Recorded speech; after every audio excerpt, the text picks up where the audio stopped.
I'm Jòh-Ann and this is my colleague Nadia Visser. We are both physiotherapists with a special interest in pelvic health. September is Sexual Health Awareness Month, and we thought about doing a couple of videos to introduce you to the benefits of coming to see a physiotherapist for sexual health dysfunction.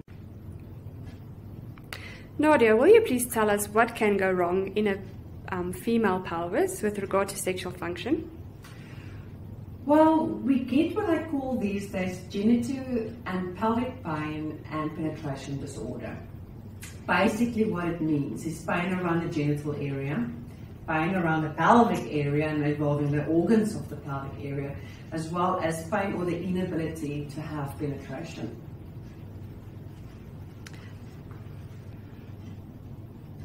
Okay, and why would you get pain or dysfunction in this area? Well, to explain that, I probably first need to explain normal anatomy.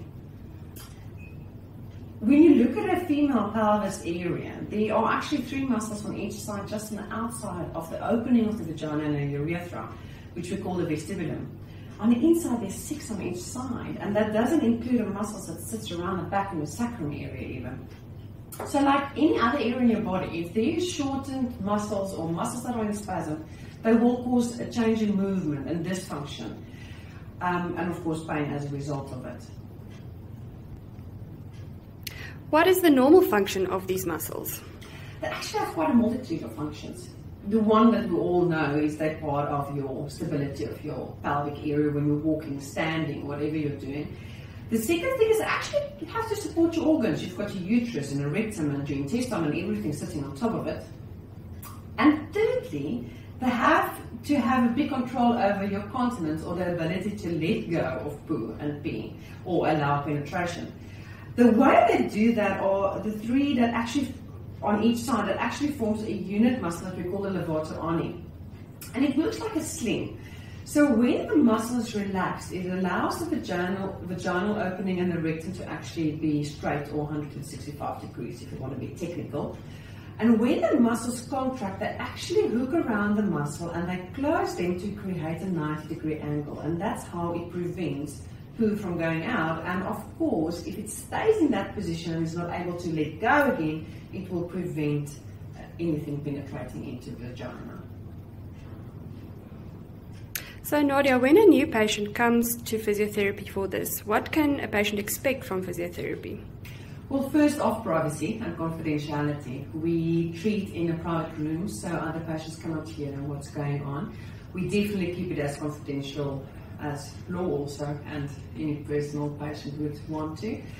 But at first though, we actually just discuss and talk a lot and teach the patients a lot. We do not work internally, vaginally or rectally. We like to get to know patients and we like to get our patients to get to know us a little bit and what is going to be happening in future. There's a lot of anxiety around the pelvic area and we need to try and get that down trained as much as possible in part of the process.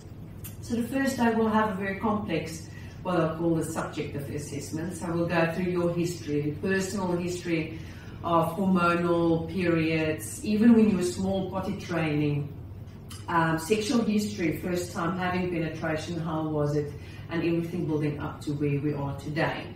We will discuss anatomy, we will discuss function, we'll discuss dysfunction, but we'll also be looking at the patient's whole body, since the thorax area, the tummy muscles, the diaphragm, the back muscles, the bum muscles, everything has an influence on the pelvic floor, and we need to be looking at all those components.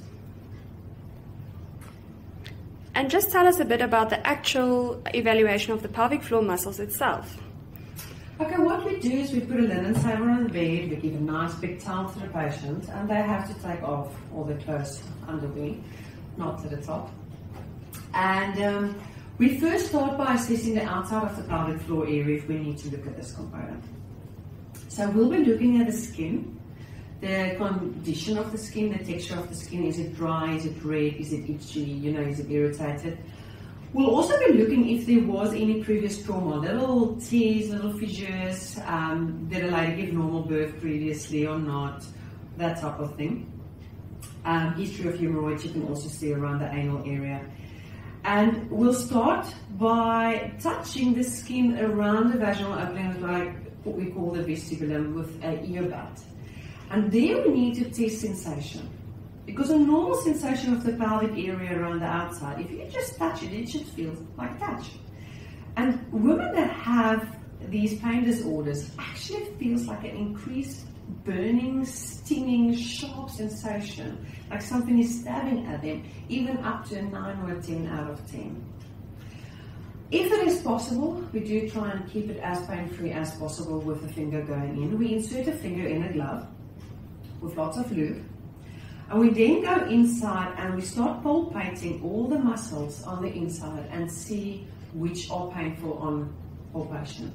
Also, how tight are they? How much space is there to move on the inside? Can we actually push on the muscles? Is that so or not? And also the same with the outside muscles. And after you palpate the muscles, what else do you look at with regard to muscle function? We also test just normal contraction and relaxation. Women with a spasm in the pelvic area and short muscles will struggle to actually relax when you ask them to, and to bear down when you ask them to. If they were to cough and sneeze, you actually won't feel a proper contraction often.